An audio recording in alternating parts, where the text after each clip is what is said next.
Some perspectives on judgment. I'd like to start this portion of the discussion with a metaphor.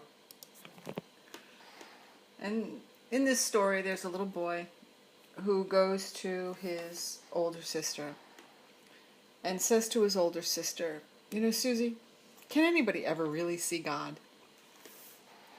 And his older sister, being all of 7, may have responded by saying, "No, of course. Nobody can see God, silly. God is so far up in heaven that no one can see him." The little boy accepts that answer for a couple of days. But it really didn't settle. So he went, next time he was with his mom in the kitchen, and he had a question for her. "Mom, can anybody ever really see God?" And Mom, of course, busy with other things, responded, as moms do, that God is in your heart and that you really can't see him, that he's more of an idea than he is a thing, so the answer is no. And the little boy was kind of discouraged. And he'd had enough of the running around and asking the questions, until one day he had the opportunity to go fishing with his grandfather. And he hesitantly said to his grandfather, "Granddad, I wasn't going to ask anybody else, but I wonder if you can tell me the answer to something I've been wondering about for a long time. Can anybody ever really see God?" And his grandfather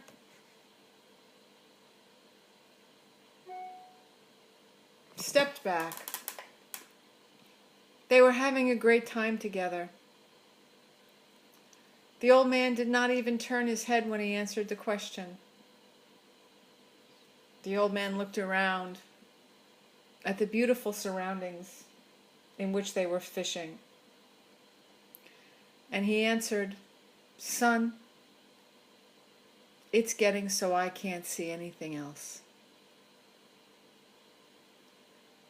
That for me is the perfect metaphor of what happens when someone works the 12 steps. That's the end game. It's this discussion of the spiritual experience. That you move into a realm where all you see is the hand of God, or God's fingerprints, if you will. So what I'd like to do is to just have a conversation now about some of the perspectives on this issue. And I'd like to start with a story about a trip I took in 2004. In 2004, I was coming into the end of a rather contentious divorce. As I've mentioned before, I have an ex-husband to whom I would not turn for spiritual advice. And I had this trip I had to take in a new position that I had just secured. And I had to go to New Orleans. And I was going to be in New Orleans for about 5 days. And I had a tremendous amount of planning I had to do because I was the parent of 2 relatively young children. My ex-husband had made it very clear during the divorce process that he would not take the children overnight, in large part because it would create financial hardship for me. And so whenever I had to travel, I had to pay someone to come into my home to stay with my children so that I could go and earn a living. And when I invited these people into my home, I planned out the time and when they would arrive on the basis of the visitation schedule that I had worked out with my ex-husband. So I'm in New Orleans. I'm 2,500 miles away. It is 3:45, and I get a phone call from my ex-husband telling me that he's not showing up at 4 o'clock, knowing that I was 2,500 miles away. So I had 15 minutes to find someone to come and pick my young children up at the house, to provide care for them for 4 hours because their father had abandoned them. And to say that I was angry would be the understatement of the year. I was at this medical meeting. I was in a convention center. and I was literally pacing the halls because I was infuriated by my ex-husband's behavior, in large part because my ex-husband somehow or another believed that his behavior was hurting me, when in fact who he was hurting was his kids. Angry, angry, angry. But I was 2,500 miles away and couldn't do anything about it except get my children cared for. So by the end of the day, I was emotionally tired. And I went up to my room and went to sleep. And at about 2:30 in the morning, I wake up because something brushes my face. I turn on the light in this lovely, luxurious $400 a night room and see this giant southern cockroach on the pillow next to me. Yikes. So it gets brushed to the floor. I sit up in bed. I'm looking at this thing, and when I tell you, without exaggeration, you could have put a saddle on it. I pick up the phone, call the front desk, and say, come rescue me. I'm paying $400 a night for this room. I am not picking this bug up. I am certainly not crunching this bug. So you've got to come and have somebody take care of it. So I reached over, grabbed my laptop, and started working. About an hour later, the bug is crawling its way along the wall that's facing me in the room. And it's heading in the direction of my closet. And on the floor in the closet were my shoes lined up. And I had this wonderful visual about getting out of bed the next day, going to the closet, putting on my shoes, and crunching something with my bare foot. So I called the front desk again. And I say to the woman at the front desk, I don't sleep with human cockroaches. Please come and remove this one. It's now 5 o'clock in the morning. Nothing's happening, and the bug is getting closer to my closet. It's now on the floor by the closet.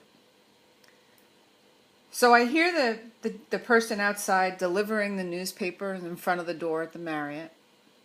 So I jump from one bed to the next bed. I jump over the cockroach. I open the door. I grab the paper. I turn around.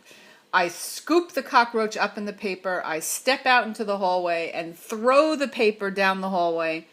Get back in my room, close the door, lock the door, put a towel underneath the door as if the cockroach is going to come back to my room, and then sat down on the bed and said, what was that about?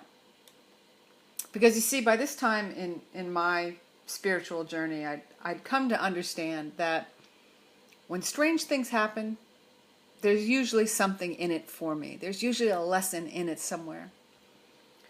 So I sat down. It's 5:30 in the morning. I'm not going back to sleep. I pick up my journal and I start writing, trying to determine why this had happened. What was this about?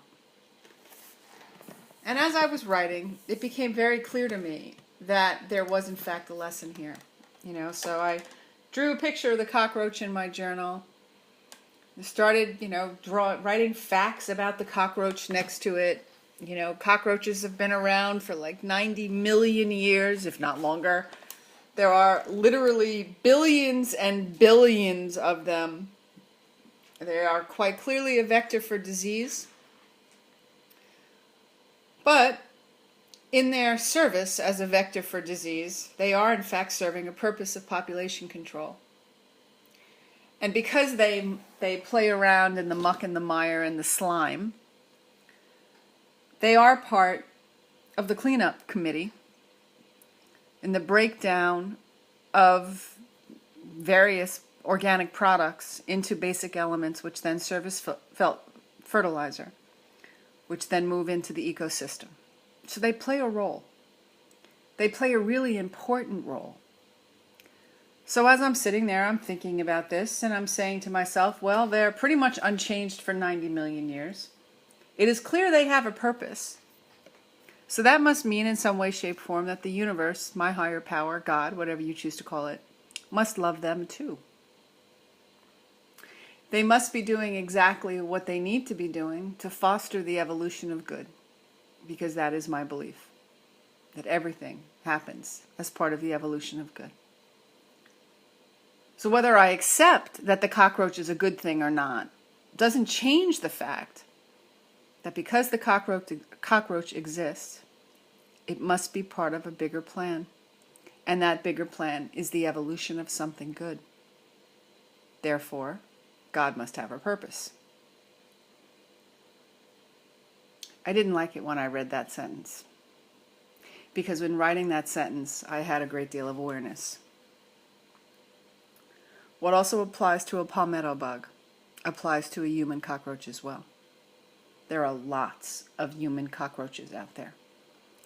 Unevolved life forms who live in the muck and the mire, who leave a trail of wreck and ruin behind them, many of who spread disease, both physical and psychological. Many people, like my ex-husband, who don't think for a second about what their actions are doing in the context of hurting others. They are out there mindlessly being cockroaches, unevolved and uncaring. Somehow they serve a role. Even if that role is nothing other than to provide a frame for comparison. That night, I learned about putting down judgment. I learned that my frustration with my ex-husband was less about him being a human cockroach, because he had been an unevolved life form, which is why the marriage ended. And my frustration was around this idea that I was trying to convince, or had expectations, that a cockroach was going to behave as something other than a cockroach. It was a very powerful learning experience in the form of a palmetto bug. So why am I telling you this? Well, what I've discovered in this process of spiritual enlightenment, if you will, that there is a lot of judgment that gets in our way. That somehow or another we have expectations that things should be different than they are. That people should be different than they are. That the situation should evolve differently. That the outcome should be different. That somehow or another, things should align themselves with what I believe they should be instead of what they are. It brings a great deal of discomfort into a person's life when they are fighting reality at that level. And a lot of people do.